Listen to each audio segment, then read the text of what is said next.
Hey, YouTube. So it is very late at night, and I'm just leaving the office right now. I know it's going to be hard to see my face in some of this. I'll apologize in advance. Wow. Oh my gosh, getting notifications from my Hive bot on Telegram. It's kind of a nice thing to have the Hive bot notify me. But hey, newbie, good to see you in the comments. You guys are there are gonna be some portions of this video where you don't see my face because I'm walking late at night. But I wanted to check in with the community and live stream. Whoa, hey there! It's gonna be hard for you to see, but check in with the community and let you know that waking up yesterday morning, and I talked about it late last night. Yeah, right. Definitely, a lot of this is gonna be mostly a podcast. Let's just call it what it is, right? Except for the rare moment where I'm standing underneath a street lamp and you can kind of see me. But yesterday morning, waking up to that notification Coinbase telling me that Ethereum was at 261. Those are the days. Life was simpler then. Crypto just feels like, everything is reversed, right? A day feels like a week and a week feels like a day. A month feels like a week, and a week feels like a month, right? It depends on exactly when you're looking at it and what's happened in that particular day, right, or that particular month. I'll try not to fall into the gutter there. Dang. So yeah, not a lot of street lights on this way that I'm walking. Just walking home from the office. But yesterday morning, 261. That was just the. Oh yeah, if I did, I'm being safe. The roads here are good. There are good sidewalks, and I always walk on the side of the road where I can see traffic. So let's use that as an analogy for crypto, though. With these markets, a little harder to read, right? I don't think any of us woke up yesterday morning imagining where Bitcoin was going to be today, right? Let's just call that what it is. That was a bit of a shock. Myron, it's good to see your face. I have missed it. Definitely missed it. And no, Yankee, I never wear neutral gang colors. I always wear orange, never green. Right? No BCH, please. Okay, thanks, bye.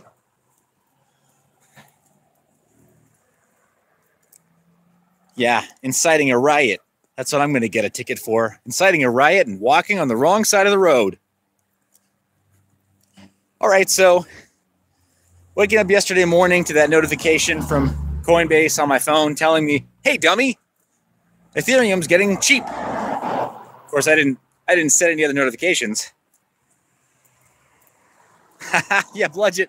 We got to do this on a regular basis, right? The late show. And frankly, I think Twitch needs to create a mobile app because that would be awesome. So the reason I haven't started up the home garden yet, or the home mine,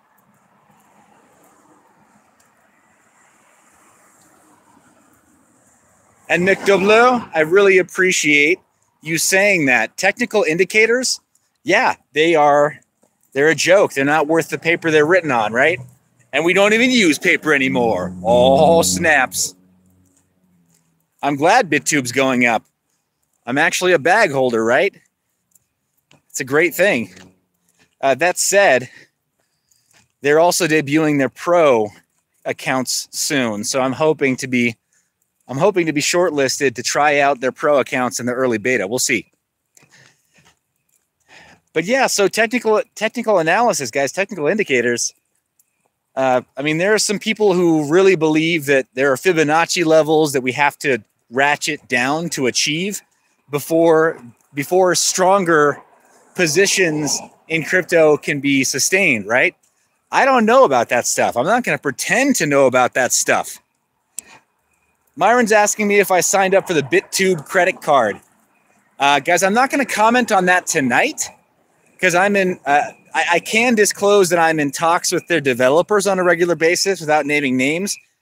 And they've asked me to help with some of the user experience. So the deal that I have with BitTube is not a deal. I just kind of informally pitch in and offer my opinions where I can. So the credit card thing is a totally separate conversation that I'm having with them about that. And yeah, totally separate conversation that I'm having with them. And they're not quite ready to create professional KYC yet for their credit card. So it's a little bit of an issue for me with an LLC, right? With a company, I can't really sign up for a credit card account that doesn't include me signing up my business. That makes sense. And it doesn't sound too weird, right? If you guys are business operators, you get it. You got to keep your finances separate, create a veil of professionality between you and your business. You know what? I'm going to take this way. I was going to take that way, but I'm not going to take that way anymore. Can't see me shaking my head, but I'm pretty sure you heard me shaking my head. You guys hear those crickets? It's really peaceful out tonight. Anyway, this is why I walk home. You notice I've been live for like 6 minutes. I'm like halfway home. I love where I live right now. Myron, I'm not currently in Texas. Yeah, not currently in Texas. And I miss it. I really do. My wife and I lived in the North Austin area near Cedar Park, or at the edge of Cedar Park. Loved it. Absolutely loved it there. We were there for years. So right now, yeah, we're not in Texas. Living somewhere else. So, yeah, on days like today, on Mars, yes, I'm on a rocket ship to Mars. Forget the moon. But guys, on days like today, for me, it's kind of a validation of what I've been saying for some time. Mining, great. Love it. Mining is awesome. And building systems that create value, genuine value, awesome. And using your ability to leverage IT, to do work for you, this puts us a step ahead of the impending like implosion of all commerce when AI inevitably kind of takes over, right? I don't know. Tinfoil hat time, I know. But there's also a reality that when people ask the question, right, like what jobs will AI take over? All of them. All of them. There will not be work left for people to do. There just won't be. Especially if you believe Kurzweil's stuff about the singularity. There just won't be meaningful work left for humans to do. Right? Yeah, Myron, I truly believe that. So for us to look at and establish systems that generate real world value for other people in an automated way, sounds crazy, but it puts us a step ahead. I mean, sure, there's game theory. There are power dynamics. There are large players in these games, and it's always hard to stay ahead of them. There we go. Try not to show off too much there. And it's hard to stay ahead of these players, right? In these larger games. But I think that mining is one of those ways in which we can, right? We can create our own systems of value. Yeah, Bludget. Yeah, be the AI repair guy. You would be like the Maytag man. You're just sitting there bored, like, waiting for something to break.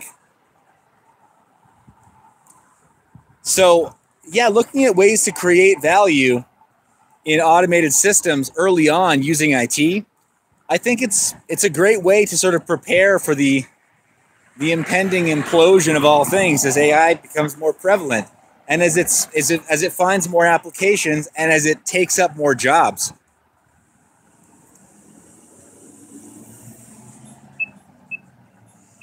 That said, we still got a ways to go. We still got quite a way to go before everything is all done. Yeah, Yankee, you're right. If we're not preparing for Skynet, then you're not really thinking about what the implications are of all the AI and all the other automation that's going into the world. So the question is, in a world where work doesn't matter, how do you fully prepare yourself? Right? I mean, if you think that all jobs are going to disappear, What do you spend your time doing? What do you spend your time building? How do you keep yourself relevant? And I think first off, just acknowledging that that could be the case, that that could be a condition, that you could become irrelevant in a world where there's just not work left for you to do. But on the flip side, diversify.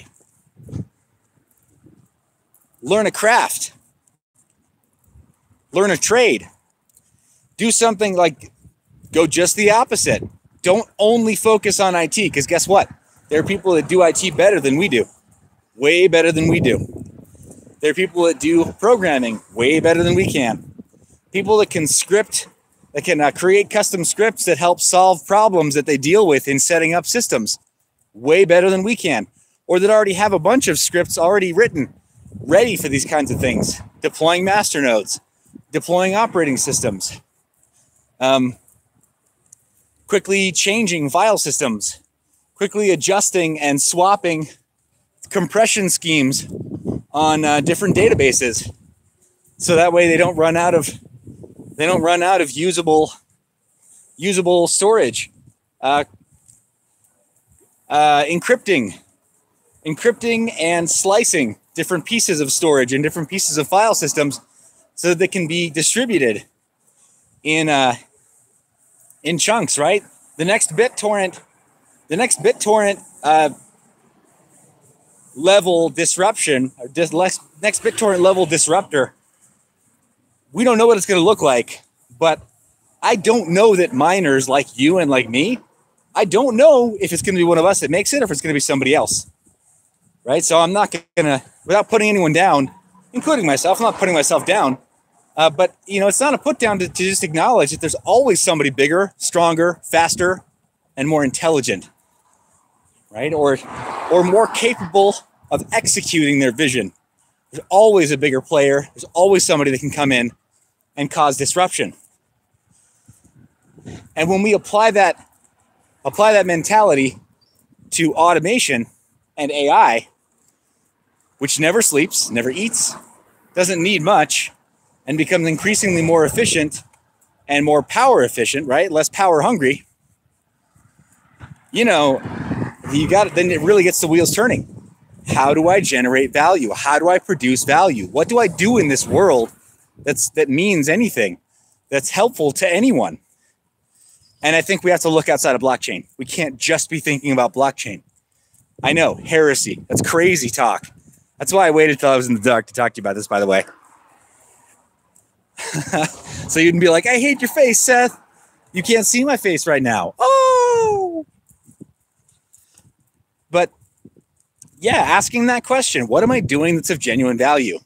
And what I'm gonna suggest is what we do goes beyond, that's of value, goes beyond the blockchain. So if we're creating these systems that are good for mining, well, they're good for other stuff too.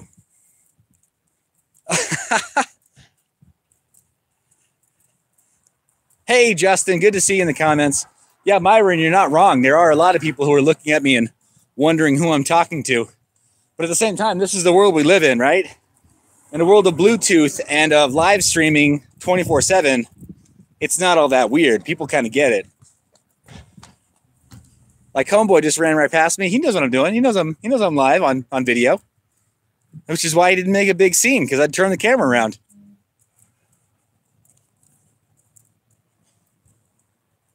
So, yeah, no, it's kind of nuts.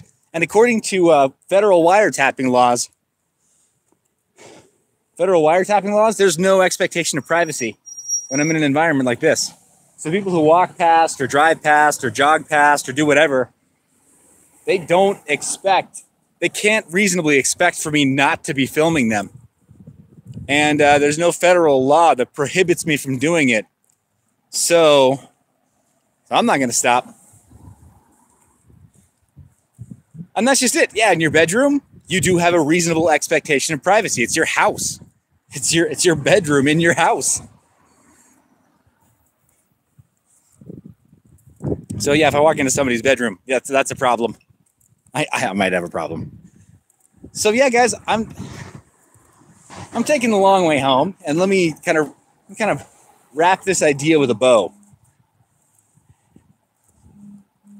We are in a situation right now with crypto that didn't necessarily actually take us a day to get into.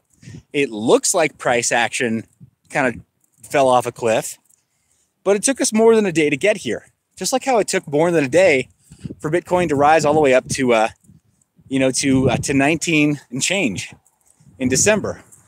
It didn't happen overnight. It didn't even happen over a week, right? It laddered up, then it laddered down, and it took a while. Definitely took a while to get there. So we're in a position now that took us more than a couple of days to get into. Even though here we are 24 hours later, asking ourselves what happened to Ethereum, what happened to crypto mining, what happened to GPUs, what's going on with NVIDIA.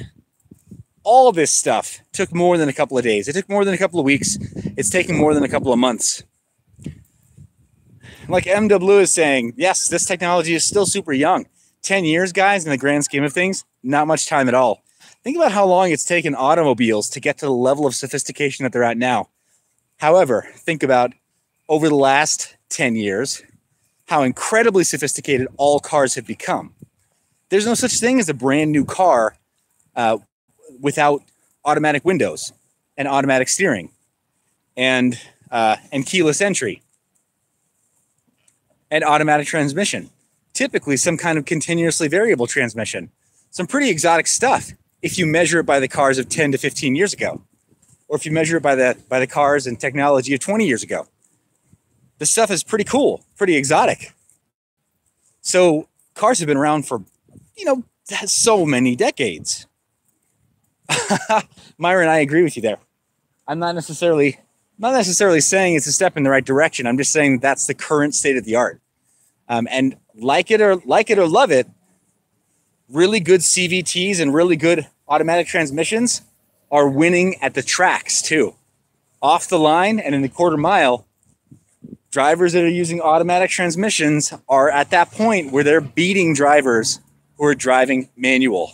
I know, it's frustrating. I still prefer manual personally. Learned how to drive manual when I was a kid, and I still prefer it. It's just a lot more fun. It's a much more connecting experience. Guys, so when I talk about what do you do that's of value, and I know it's a teeny tiny thing, it's a very small thing, but being cultured in small ways and taking joy in understanding the process, I think that's part of it. Bare minimum, if you do lose control of the levers that your hands were once on to be able to influence the outcome of all of this movement of technology towards automation and towards artificial intelligence, at the bare minimum, you're having a full and complete human experience of being in control of the technology around you and of the mechanisms that power your life.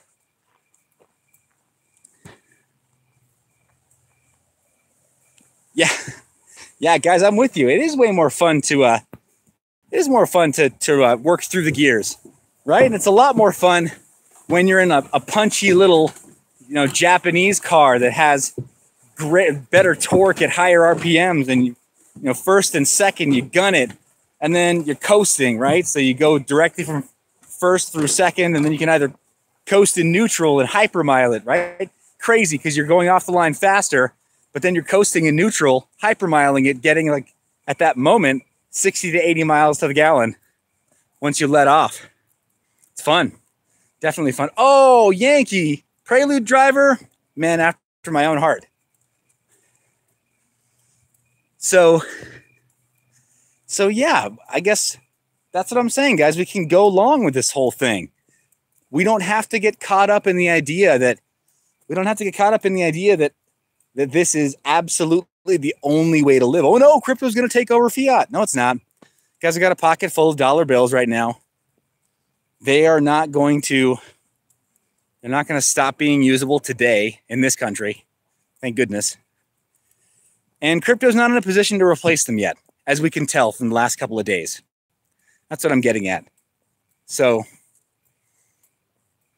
while there might be a couple of cryptos specifically that I'm short on, I'm definitely You know, I'm long on several others, and I'm long on just the experience of working with mining and with crypto in general. And I'm long on life, right? Like, get a hobby, do something interesting. You guys have seen me recently live stream my workouts. Learn to drive stick if you don't already know. Do something beyond fixing your rigs. Do something beyond just refining the VBIOSes on your GPUs. And find a new coin project. So yeah, take the long way home. Observe. Do something new, unique, fun, interesting. Who knows? You might get a new hobby, right?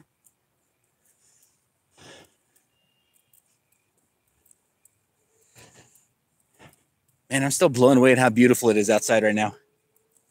I know you guys can't see what I'm seeing. It's a fairly clear night. I can see a lot of stars. You're going to hear the crickets outside. And this is just great, especially after a long day.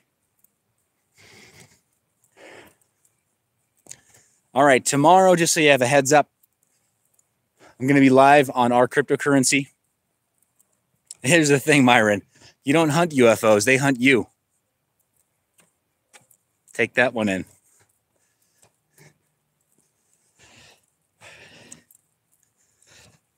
So guys, tomorrow night, I have to pre-record again just because of the timing. And I interviewed a rep from Bitcoin Private. So we're going to be airing that live at 8 p.m. Central, so 10 p.m. New York time. Wait, is that 10 p.m. New York time? Yeah. No, sorry. 9 p.m. New York time tomorrow night. So that'll be live on our cryptocurrency. We'll be posting it in the mineyour.biz community. And then we'll see what happens tomorrow morning. There's supposed to be some interesting announcements in terms of coin projects that are adapting proof of work. I'm not going to say that I'm doubtful. I think it's very important for different projects to be adapting proof of work. But what I will say is that if they aren't projects that have the right market cap, the right liquidity, if they aren't projects that already have significant traction and have proven themselves to be relevant, then it might be too little too late. It just might not be the right timing for everyone to go switching all of their gear. So they're pointing all of their miners over at a different coin. This might not be the right time. I'll put it that way. As interested as I am in covering that kind of news. So expect potentially a little bit of coverage about that tomorrow. Expect some bigger announcements about other projects very soon. And tomorrow night, guys, Bitcoin Private, they're coming back on the show to talk a little bit about their progress. And honestly, I'm really excited. They're a community project. There are no lead developers. There's nobody's earning a full-time salary from Bitcoin Private. So interesting project in that respect. A fork from Z Classic, as you all know. So, hey, Wes, thank you for popping up in the comments. Appreciate you saying that. I'm looking forward to the interview myself, or looking forward to getting the edit completely finished and ready for tomorrow night.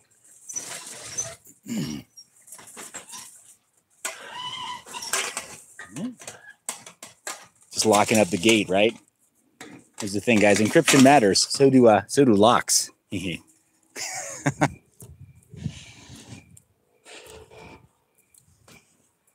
Alrighty. Check to see if the nope, perimeter lights are not on. That's okay too.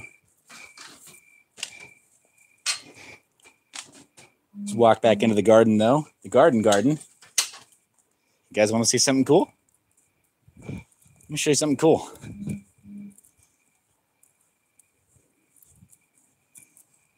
Alrighty, I gotta walk all the way over to the box. There's an electrical box over here. Hopefully there's not like a rattlesnake over here next to the electrical box. It's too cold. They wouldn't want to be out in this. Okay, wrong electrical box. That's the other electrical box. All right. I'll get some lights on. These guys are fun. See these?